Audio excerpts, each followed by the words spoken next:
ज्या ज्या ठिकाणी मन जाय माझे, त्या त्या ठिकाणी निजरूप तुझे। मी ठेवितो मस्तक ज्या ठिकाणी, तेथे तुझे सद्गुरु पाय दोन्ही। जय जय रघुवीर समर्थ, श्रीराम समर्थ। अवधूत चिंतन श्री गुरुदेव दत्त। सद्गुरु चरणांना नतमस्तक होऊन आपण शुभ सकाळच्या वातावरणामध्ये या निरूपणास सुरुवात करूया। माईबाप सज्जनांचे स्वागत आहे। आज आपण पाहणार आहोत, समर्थांनी सांगितलंच आहे ना, ह्या संसारामध्ये जीवन जगत असताना आपण बघा कधी कधी धोका खातो। आपण किती जरी कोणाला आपलं मानलं ना, तरी ते आपल्याला नेहमीच धोका देतात। असे या समाजामध्ये आहे ना, असे या जीवनक्रमामध्ये हे 4 लोक आहेत। आणि हे 4 लोक कोण आहेत ना, ते आज आपण या निरूपणामध्ये पाहणार आहोत की जे मनुष्याला नक्कीच धोका देत असतात। गोड गोड बोलून शेवटी ते फसवतातच ना, की माणूस कुठलाच राहत नाही, म्हणजे इकडचा का ना तिकडचा।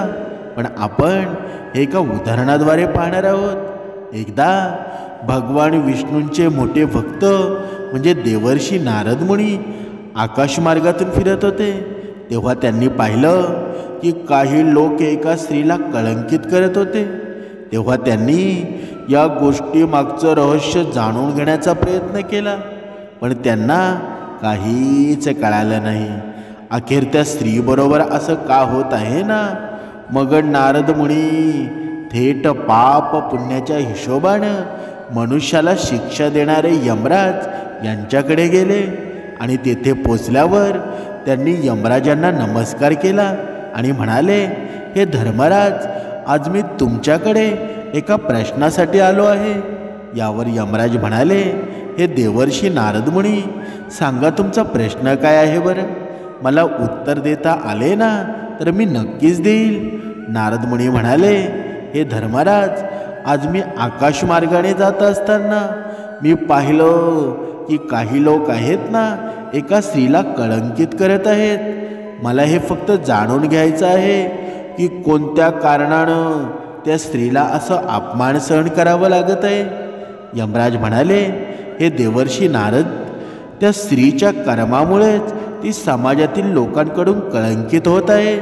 मी तुम्हाला एक कथा सांगतो, त्यातून तुम्हाला नक्कीच समजेल हे 4 लोक कोण आहेत, ज्यांच्यापासून प्रत्येक मनुष्यानं नेहमी दूर राहायला हवं। यमराज कथा सांगायला सुरुवात करतात। प्राचीन काळी एक गावामध्ये रामू नावाचा शेतकरी राहत होता। त्याची 4 मुलं होती। त्यापैकी 3 खूप हुशार होते, पण 4था मुलगा कमी बुद्धिमान होता। मात्र त्याचा शरीर बांधा खूप बलवान होता आणि तंदुरुस्त होता। एक दिवस त्यांच्या बापाने विचार केला की माझे 3 हुशार मुलगे आहेत, आपलं जीवन व्यवस्थित जगतील, पण माझ्या या कमी बुद्धिमान मुलाचं काय होईल याची मला चिंता आहे। रामूनं खूप विचार करून ठरवलं की आपल्या धाकट्या मुलाला कुस्ती शिकवायची, कारण त्याचा शरीर बांधा पहिलवानासारखा आहे। आणि त्यानंतर त्यानं आपल्या धाकट्या मुलाला कुस्ती शिकवायला सुरुवात केली। त्याला उत्तम आहार दिला जाऊ लागला आणि तो रोज व्यायाम करायचा, रोज धावणं, कुस्तीचे डावपेच शिकत होता। हळूहळू वेळ निघून गेला आणि रामूनं आपल्या 3 मोठ्या मुलांचं लग्न लावून दिलं। मात्र त्याच्या 3 सुनांना वाटू लागलं, हा धाकटा देवर आहे ना, फक्त कुस्ती करतो आणि चांगलं जेवण खातो, तर आम्ही आमचे पती काम करत असतो। त्यामुळे त्या 3घींनी वेगळे राहण्याचा आग्रह धरला। हे पाहून रामूनं ठरवलं की आपल्या धाकटा मुलाचंही लग्न लावून द्यावं। त्यानं एका सुंदर आणि विद्वान मुलीचा शोध घेऊन तिच्याशी धाकट्या मुलाचं लग्न लावून दिलं. आता बघा, ही तुमच्या लक्षात असू द्या की आपण पाहत आहोत की सर्वात धोका देणारे मनुष्य असतात ना, हे 4 लोक कोण आहेत. आणि ही कथा आहे ना, यमराज नारद मुनींना सांगत आहेत. पुढे बघा, त्या पहिलवानाची पत्नी होती ना, इतकी सुंदर होती की संपूर्ण क्षेत्रामध्ये तिच्यासारखीच दुसरी कोणतीही स्त्रीच नव्हती. सुंदरतेसह ती अतिशय विद्वानसुद्धा होती. तिला 14 विद्यांचं ज्ञान होतं. जेव्हा त्या शेतकऱ्यानं आपल्या धाकट्या मुलाचं लग्न तिच्याशी लावून दिलं ना, तेव्हा लग्नानंतर 4ही मुलांना शेतकऱ्यांनी वेगळं केलं, जेणेकरून कोणत्याही गोष्टीवरून घरात वाद होऊ नये. 4ही मुलं वेगळं राहू लागले. शेतकऱ्याचे 3 मोठी मुलं खूप बुद्धिमान होती, म्हणून ते चांगले कमाई करू लागले. त्यांना प्रत्येक कामाचा चांगला अनुभव होता. ते तिघेही शेतामध्ये खूप मेहनत घेत होते. त्यामुळे त्यांचा वेळ होता ना, तो सुखाने जात होता. परंतु तो धाकटा पहिलवान होता ना, फक्त चांगलं खाणं, रोज कुस्ती करण्याच्या कामात गुंतलेला होता. हळूहळू त्याच्या परिस्थितीवर कंगाळपणाचा प्रभाव पडू लागला. त्याची पत्नी त्याच्याशी दिवसरात्र भांडू लागली. एक दिवस ती म्हणाली, तुम्ही काहीही काम करत नाही, दिवसभर रिकामे पडून राहता, चांगलं खाणं तुम्हाला हवं असतं, अशा प्रकारे आपला संसार चालेल का बरं. आता दोघांमध्ये वाद सुरू झाला. ती पत्नी खूपच हुशार होती. एक दिवस तिने त्याला सांगितलं, तुम्ही या देशाच्या राजाकडे जा आणि त्यांना जाऊन सांगा की मला नोकरी द्या. त्यावर तो पहिलवान म्हणाला, तू हे काय सांगतेस, मला काहीही काम येत नाही की मी फक्त कुस्ती लढवू शकतो आणि भोजन करू शकतो, दुसरं कोणतंच काम मला येत नाही. मला राजाकडे नोकरी कशी मिळेल. आणि एक वेळ मान्य केलं की मला नोकरी मिळाली तरी मी तिथे काय काम करू. आता यमराज म्हणाले, हे नारदजी. त्यावेळी ती पत्नी म्हणाली, तुम्ही त्याची चिंता करू नका, मी तुम्हाला सांगते तसं करा. राजाकडे जा आणि त्यांना सांगा मला लखटकिया नोकरी हवी आहे. म्हणजे पहिलवान म्हणाला, हे लखटकिया काय असतं. तेव्हा त्याची पत्नी म्हणाली, राजाकडे एक लखटकिया असतो, तो रोज 1,00,000 टक्क्यांचं वेतन घेतो. त्याचं काम असं असतं की राजा त्यांची सेना किंवा मंत्री ज्या गोष्टी करू शकत नाहीत ना, त्या कामासाठी हा लखटकिया बोलावले जाते. त्यावर तो पहिलवान म्हणाला, मला काही कळत नाही, मी ते काम कसं करू. पत्नी म्हणाली, तुम्ही चिंता करू नका, मी तुमच्यासोबत आहे. तुम्ही फक्त राजाकडे जा आणि त्यांना सांगा की मला लखटकिया म्हणून नोकरी हवी आहे. आता यमराज म्हणाले, हे नारदजी. त्या पत्नीचं बोलणं ऐकून उदास मनाने तो पहिलवान होता ना, राजाच्या दरबाराकडे निघाला. जेव्हा तो राजाच्या दरबारामध्ये पोचला ना, तेव्हा राजानं पाहिलं की एक बलवान माणूस दरबारामध्ये आला आहे. राजाला वाटलं की हा नोकरीसाठी आला असेल. राजाने त्याला विचारलं, तू येथे कशासाठी आला आहेस. तो म्हणाला, महाराज मला नोकरी हवी आहे. राजा म्हणाला, ठीक आहे, सांग तू काय करू शकतोस बरं. तेव्हा तो पहिलवान म्हणाला, हे महाराज, जे काम तुम्हाला करता येणार नाही ना, तुमच्या सैन्याला करता येणार नाही, तुमच्या मंत्र्यांनाही करता येणार नाही, ते काम मी करू शकतो. पण त्यासाठी मला दररोज 1,00,000 टक्क्यांचं वेतन हवं. राजा म्हणाला, म्हणजे तू लाखोंची नोकरी करशील. तो पहिलवान म्हणाला, हो महाराज. राजानं मंत्र्यांशी चर्चा केली आणि विचारलं, आधी कधी कोणाला लखटकिया म्हणून नोकरीवर ठेवला आहे का. त्यावर मंत्र्यांनी सांगितलं, राजाच्या पित्यानं एका माणसाला लखटकिया म्हणून नोकरी दिली होती. मग राजानेही ठरवलं की आपणही एक लखटकिया नेमूया. राजाने त्या पहिलवानाला नोकरी दिली. तो खूप आनंदित झाला आणि म्हणाला, महाराज, मला एक चांगली खोली द्या. जेव्हा तुम्हाला एखादं असं काम पडेल ना, जे कोणी करू शकणार नाही, तेव्हा मला फक्त सांगा. राजा त्याच्या विनंतीला मान्यता देतो आणि त्याला राजवाड्याच्या एका सुंदर बागेमध्ये राहण्याची परवानगी देतो. त्या बागेत एक भव्य महाल होता जो त्याला राहण्यासाठी दिला होता. राजा म्हणतो, लखटकिया, तू या महालामध्ये आरामात राहतोस. जेव्हा मला तुझी गरज पडेल ना तेव्हा तुला नक्कीच कळवील. त्या दिवसापासून हा लखटिया दररोज 1,00,000 पगार घेऊ लागतो आणि राजाच्या बाजूनं त्याला एक भव्य महालही मिळतो. तो तिथे खूप आरामामध्ये राहतो, व्यायाम करतो, सुखाने झोपतो. काही काळ असाच निघून जातो. एके दिवशी राजा आणि मंत्री त्याला बोलावतात आणि म्हणतात, आज आम्हाला तुझं घर पाहायचं आहे, आम्हाला तुझ्या घराला भेट द्यायचं आहे. लखटिया महाराजांच्या आज्ञेला नकार देऊ शकत नाही आणि राजा आणि मंत्र्याला आपल्या गावी घेऊन जातो. घरी पोचल्यावर त्याची पत्नी पाहुण्यांचं स्वागत करते. ती अत्यंत सुंदर होती, अप्रतिम अन्न शिजवत होती. तिनं अतिशय स्वादिष्ट अन्न बनवलं आणि स्वतःच्या हातांनी सर्वांना वाढलं. राजा तिचं सौंदर्य पाहून चकित होतो.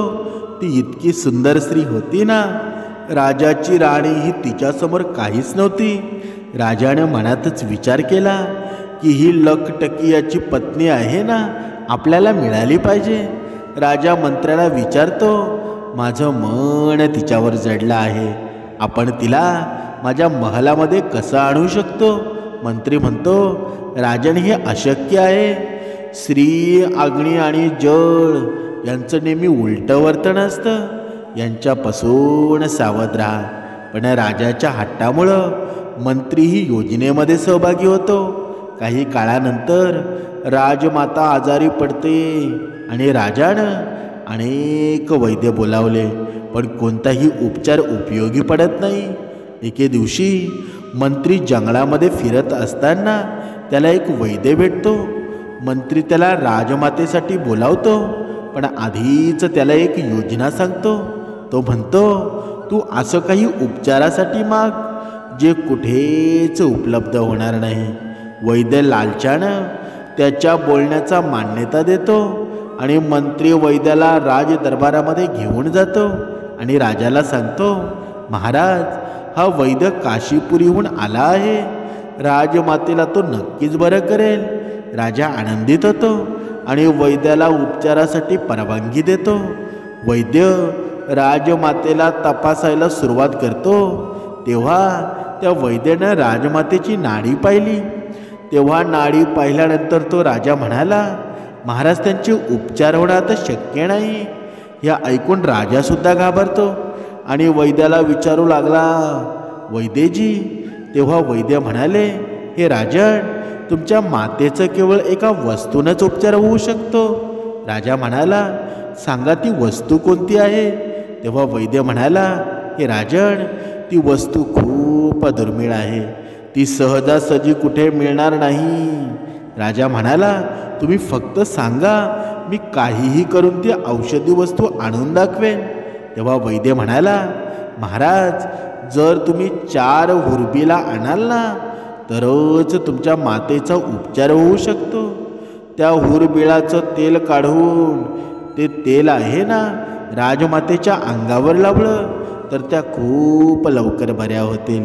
वैद्यांचं हे ऐकून राजा विचार करू लागला, मला ती हुरबिळा नक्कीच आणावी लागेल, पण ते कुठे मिळेल? तेव्हा वैद्य म्हणाला, ते हुरबिळा हिमालयाच्या जंगलामध्ये सापडतं. आता ते वैद्य राजमातेचा उपचार करण्यासाठी बघा तिथे जाऊ लागला आणि राजा दरबारात आला. दरबारामध्ये येताच त्यानं आपल्या सगळ्या सभासदांना, मंत्र्यांना आणि सेनापतींना बोलावलं आणि म्हणाले, आपल्या प्रजेमध्ये असा कोणी योद्धा आहे का जो हुरबिळा आणू शकेल? या ऐकून काही बुद्धिमान लोक म्हणाले, महाराज, हे हुरबिळा म्हणजे काय? आधीच कधीच या नावाबद्दल ऐकलेलं नाही. बघा, आपण सुद्धा कधी ऐकलेलं आहे का? कधीच नाही ना. बघा, राजा म्हणाला, ही एक प्रजाती आहे, एक प्राणी जो हिमालयाच्या जंगलामध्ये राहतो.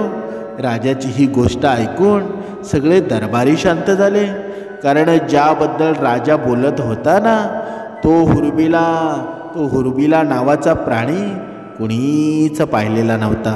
आता राजा शांत पाहून मंत्र्यांना म्हणाला, मंत्री, असं करून चालणार नाही.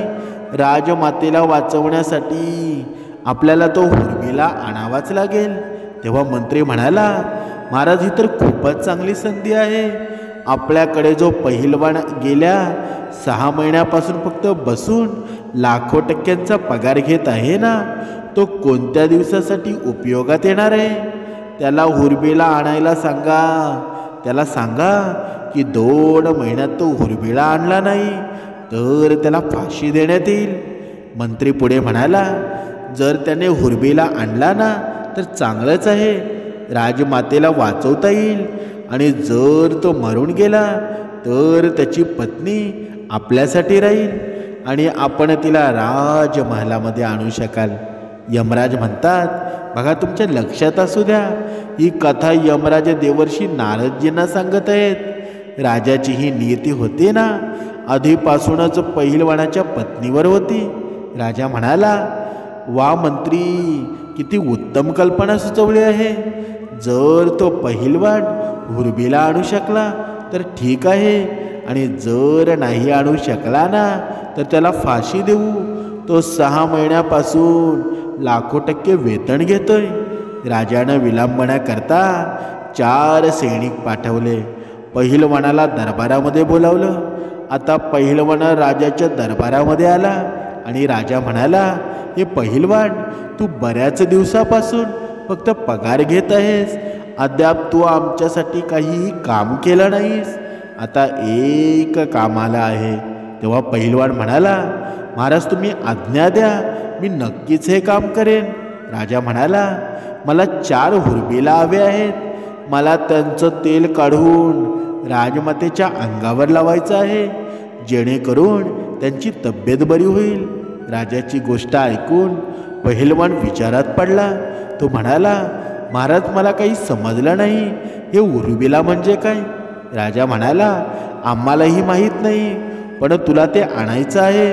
थोडा वेळ विचार केल्यानंतर पहिलवान म्हणाला, महाराज, मला थोडा वेळ द्या. राजा म्हणाला, तुला 2 महिने वेळ देतो. जर 2 महिन्यामध्ये हुरबिला आणू शकला नाही ना तर तुला फाशी दिली जाईल. या ऐकून पहिलवान खूप घाबरला आणि आपल्या बागेमध्ये जातो. मंद बुद्धीचा असल्यानं जास्त विचार न करता तो म्हणू लागला, चला पाहता येईल कुठे मिळेल. त्यानं तसंच 4 दिवस बागेतच काढले. इकडे राजा, मंत्री आणि सेनापती विचार करत होते.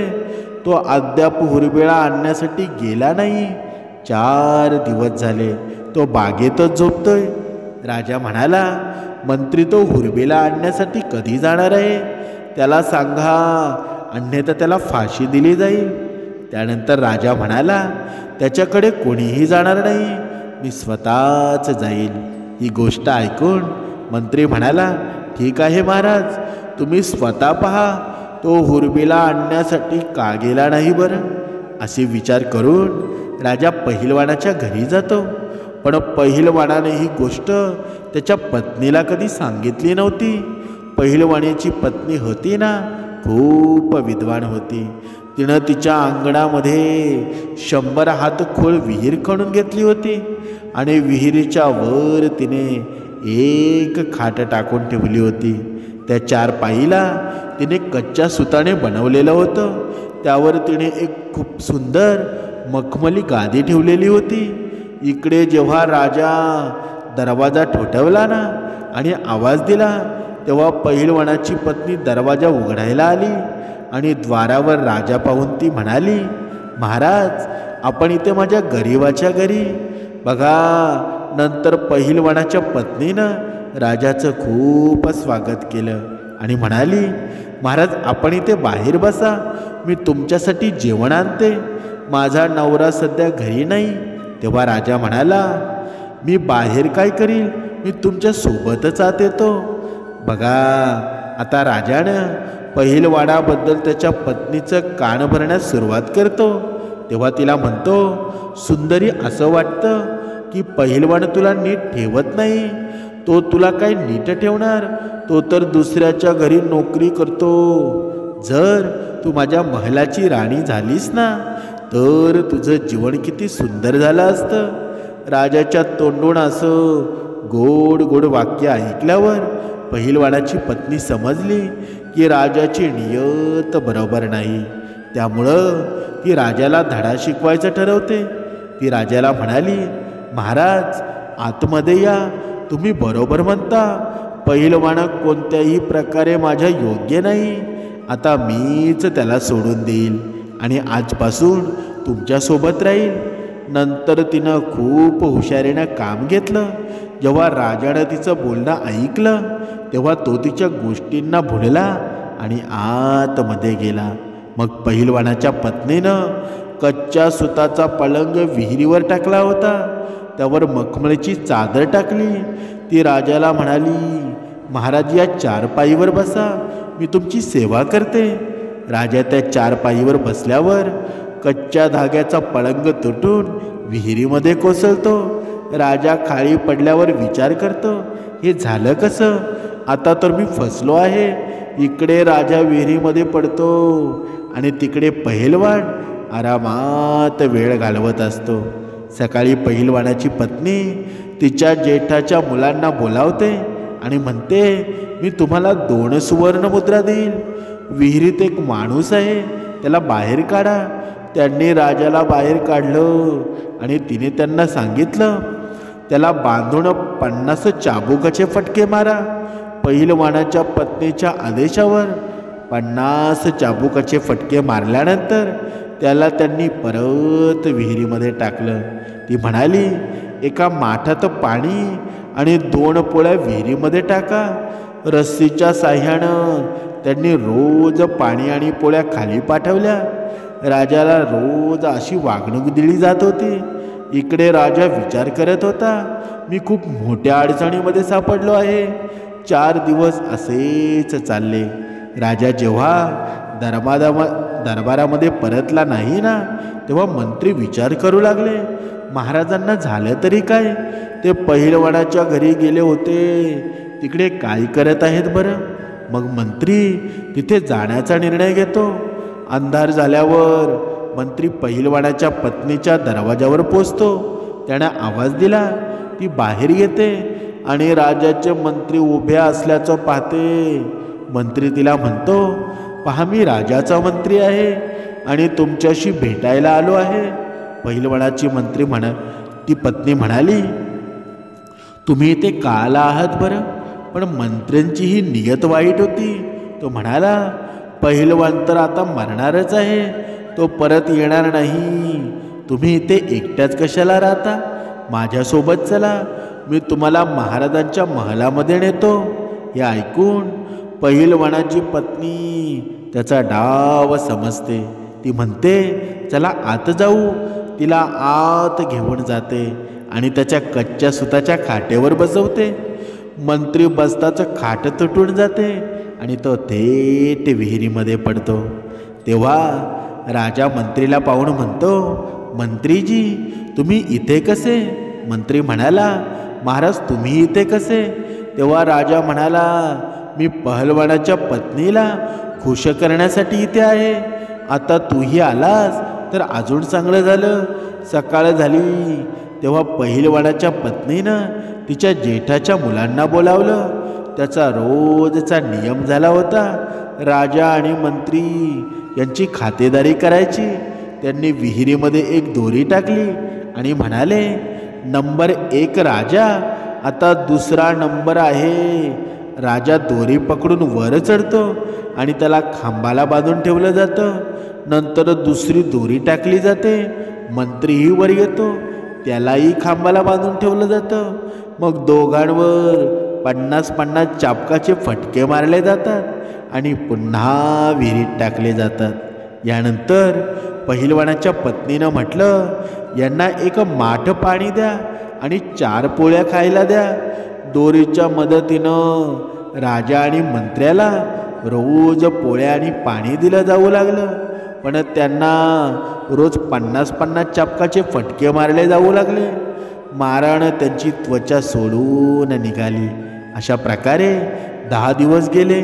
इकडे राजा आणि मंत्री यांची परिस्थिती खूप बिकट झाली होती. सेनापती विचार करत होता, महाराज आणि मंत्री गेले पण ते परत आले नाही, काहीतरी गडबड नक्कीच आहे. सेनापतीनं सुद्धा त्यांच्या मागे जाण्याचा निर्णय घेतला. सायंकाळ होताच सेनापती पहिलवानाच्या घरी पोचतो. पहिलवानाची पत्नी दरवाजा उघडते आणि विचारते, तुम्ही कोण आहात? सेनापती म्हणाला, मी महाराजांचा सेनापती आहे. आजची रात्र मी तुमच्यासोबत घालवू इच्छितो. पहिलवानाची पत्नी सुंदर होती.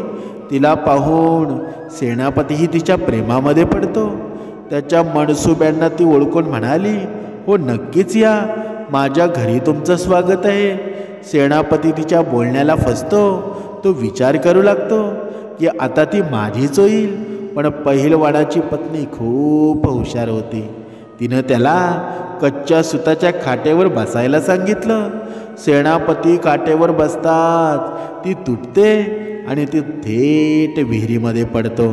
आता राजा आणि मंत्री आधीच होते. सेनापती पाहून राजा म्हणतो, सेनापती तू इथे कसा आला? सेनापती म्हणतो, महाराज मी तुम्हाला शोधत आलो होतो पण तुम्ही इथे आहात.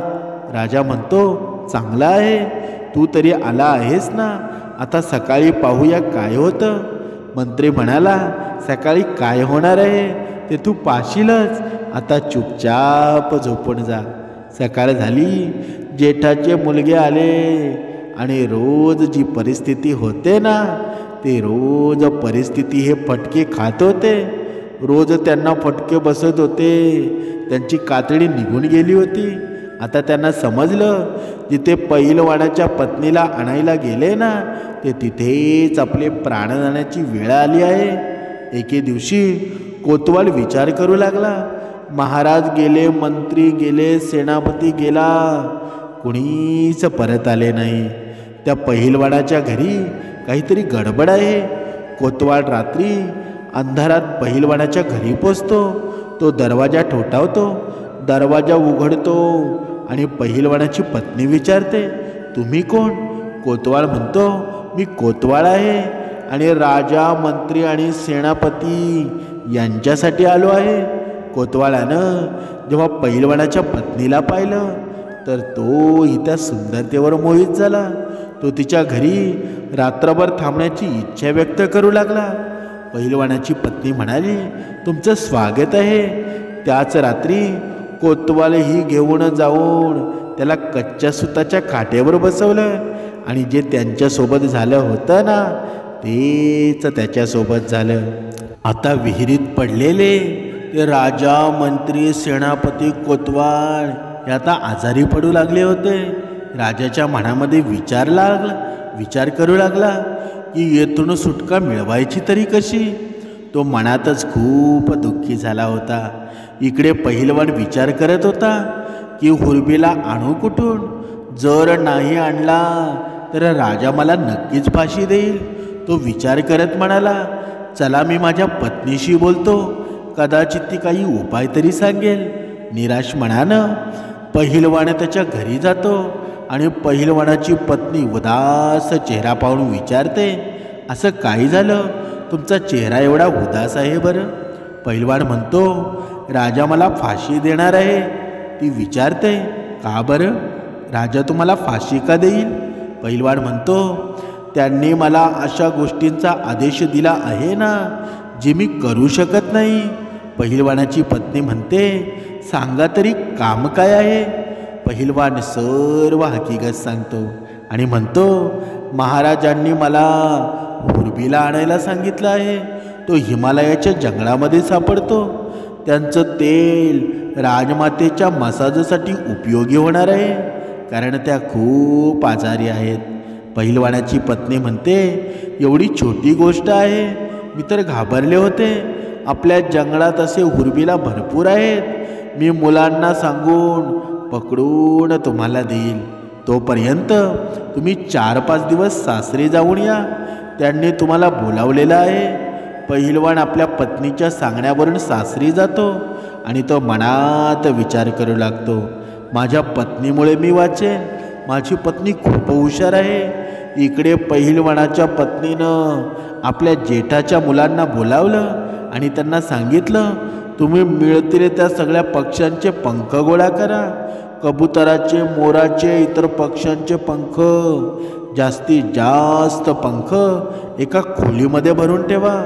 2 दिवसात त्यांनी एक खोली पंखांनी भरून टाकली. तिसऱ्या दिवशी पहिलवानाच्या पत्नीनं त्यांना सांगितलं, तुम्ही 2 क्विंटल तारकोळची व्यवस्था करा. तारकोळ आणून गरम करून ठेवण्यात आलं आणि नंतर थंड केलं. थंड झाल्यावर ते एका मोठ्या कढईत भरून ठेवले. यानंतर विहिरीत दोरी टाकण्यात आली. राजा विचार करू लागला, आज मला दुपारीच वर बोलवलं जात आहे. रोज सकाळी मारायचं असतं, पण आज वेगळं काय? राजा वर जातो. तिथे पाहतो तर पहिलवानाची पत्नी दंडा घेऊन बसलेली असते. ती म्हणते, या कढईत आंघोळ करा, नाहीतर दंड्यानं मार खाल. राजा घाबरून कढईत उडी मारतो. तारकोळाचं पूर्ण न्हाल्यावर त्याला एका खोलीमध्ये पाठवलं जातं, जिथे पंख पडलेले असतात.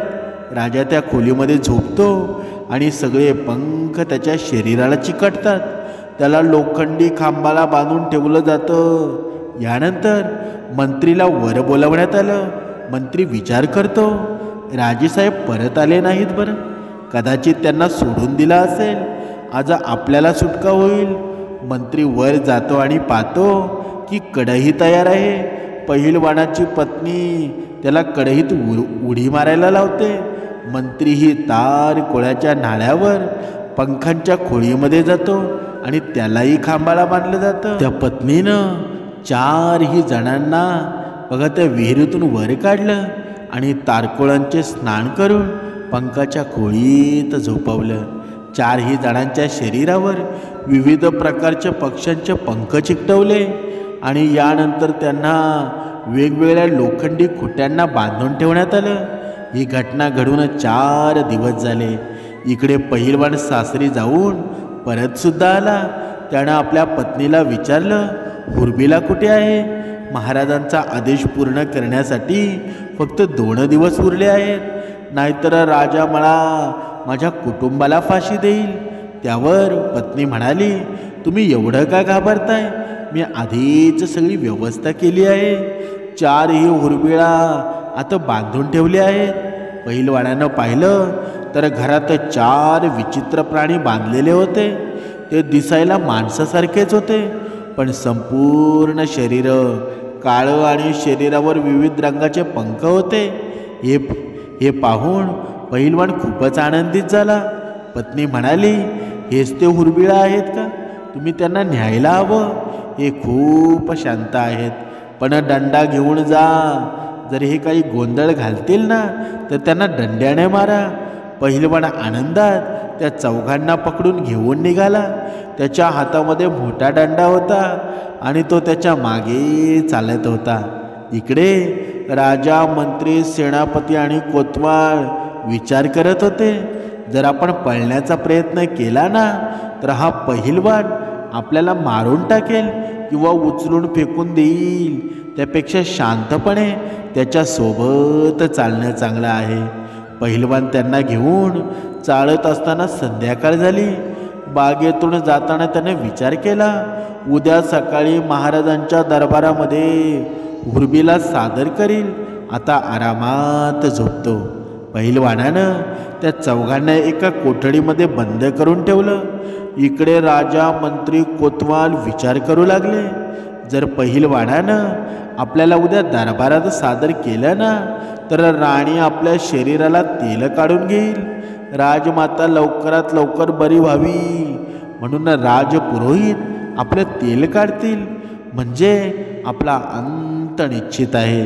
राजा म्हणाला, यासाठी काहीतरी उपाय करायला हवा, नाहीतर आपली खूप बदनामीसुद्धा होईल. त्यांनी कोठडीत पाहिलं तर तिथे जमिनीखाली एक गुप्त सुरुंग होता. राजा म्हणाला, हा सुरुंग राजवाड्यापर्यंत जातो. राजा म्हणाला, हा मोठा दगड उचला आणि मला सुरुंगातून खाली सोडा. त्यांनी दगड उचलला आणि राजाला सुरुंगातून सोडून दिलं. राजा सुरुंगातून राजवाड्यामध्ये पोचतो. तिथे पोचल्यावर त्याने जोरजोरामध्ये आवाज दिला. आवाज ऐकून राणी बाहेर आली आणि राजाला पाहून ती घाबरली. राणी म्हणाली, हा कोण प्राणी आहे? याच्या अंगावर एवढे पंख का आहेत? सैनिक, नोकर, चाकर, दासी सगळे तिथे जमले. त्यांनी राजाला ओळखलं नाही आणि त्याला मारायला सुरुवात केली. राजा ओरडत होता, मला मारू नका, मी राजा आहे. पण कोणीही त्याचं ऐकत नव्हतं. शेवटी राणीने आवाज ओळखला आणि ती म्हणाली, हा माझा पती आहे, पण आपण हे काय रूप केलं आहे? राजा म्हणाला, मला आतल्या खोलीत घेऊन चला आणि मला मिट्टीचं तेल आणा, त्यात मला स्नान करायचं आहे. राणीनं मिट्टीचं तेल आणलं आणि राजाला स्नान घालून दिलं. त्याचा तारकोळ निघाला, पण अंगावर लाल रंगाचे जखमांचे वळ होते ना. राजा रात्री आराम करून दुसऱ्या दिवशी दरबारामध्ये जातो. इकडे सकाळ झाली आणि पहिलवान उठून कोठडी उघडतो. तिथे पाहतो तर एक हुरबिळा गायब होता. आता फक्त 3च उरले होते. पहिलवानाने दंडा घेतला आणि मारायला सुरुवात केली. तो ओरडत विचारतो, चौथा कुठे गेला? राजा विचारेल तर मला फाशी देईल. ते 3 जण म्हणाले, आम्हाला मारू नका, आम्ही सगळं सांगतो. पहिलवान म्हणाला, मला लवकर सांगा. राजा विचारेल, चौथा कुठे आहे? तर तो मला फाशी देईल. त्यावर ते 3 म्हणाले, जेव्हा राजा तुला विचारेल ना की चौथा कुठे आहे, तेव्हा तू त्याला एवढंच सांग, मला सगळं माहीत आहे, मी तुमची पोल उघड करील. मग राजा समजून जाईल आणि तुला काहीही विचारणार नाही. पहिलवान आता आधीचं मंदबुद्धीचा होता, त्यामुळे त्यांनी आणखी कोणताही प्रश्न न विचारता तो तयारसुद्धा झाला. बघा, तुमच्या लक्षात असू द्या, ही कथा आहे ना यमराज देवर्षी नारदजींना सांगत आहेत.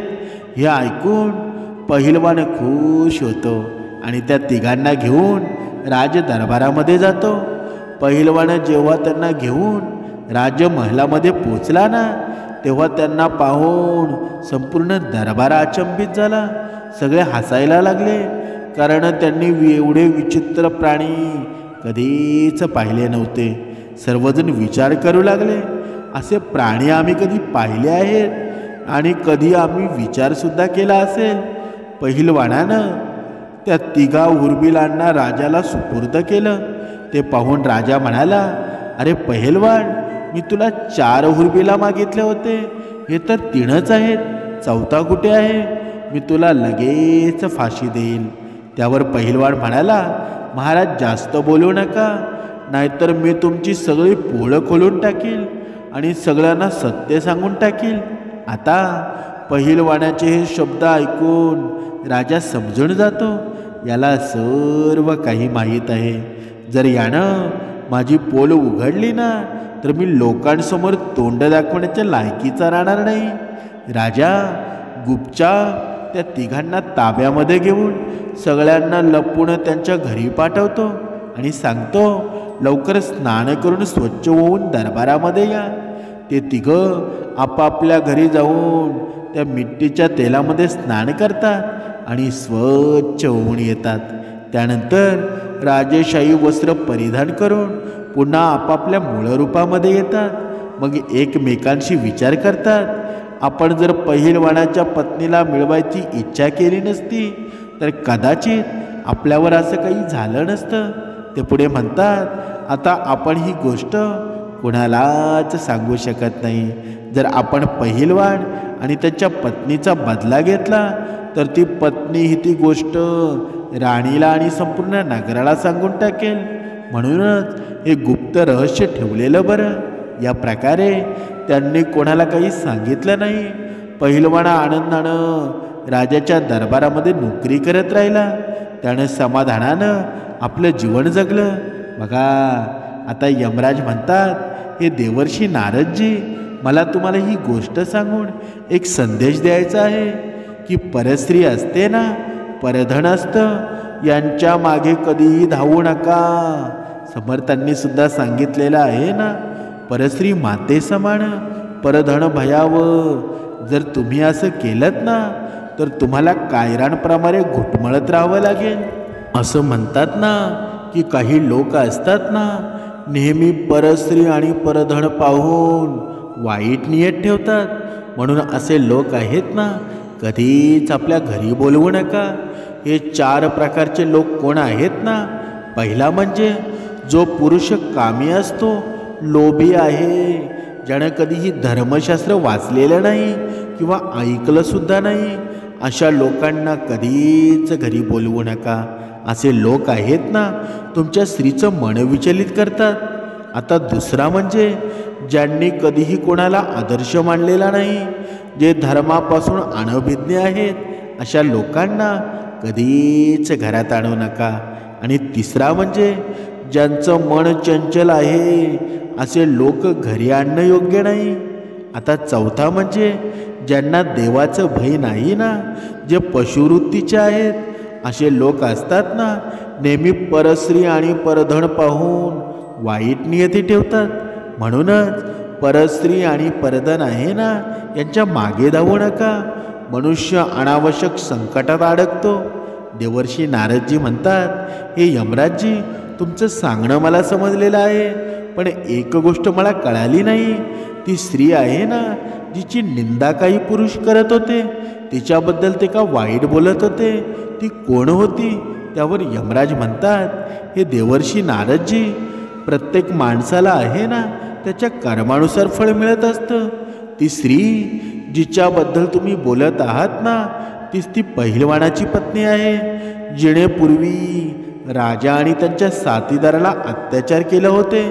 त्याचं कारणामुळं तिच्यासोबत हे घडत होतं. जे पुरुष तिची निंदा करत होते ना, ते राजा आणि त्याचे ते साथीदार होते, जे पहिलवानाच्या पत्नीच्या मागील जन्मातील त्या पापांमुळे शिक्षा भोगत होते. समर्थांनी सांगितलेलं आहे ना. आता ही आपण कथा पाहिली. या कथेचं तात्पर्य काय आहे बरं? परस्त्री आहे ना, परस्त्री आणि परधन आहे ना, याचा कधीच मोह करू नका. अन्यथा मनुष्य स्वतःच्या विनाशाला आमंत्रण देतो. बहुतेक माणसाची इच्छा हीच असते ना, की दुसऱ्याचं धन आणि दुसऱ्याची स्त्री पाहून त्यांना मिळवायचं, पण त्यातून त्यांच्या आयुष्यामध्ये मोठं संकटच निर्माण होतं ना. म्हणून कधीही दुसऱ्याचं धन किंवा स्त्री पाहून त्यांच्या मोहात कधीच पडू नका. आणि जर पडले ना, तर तुमचा विनाश निश्चित आहे. जय जय रघुवीर समर्थ.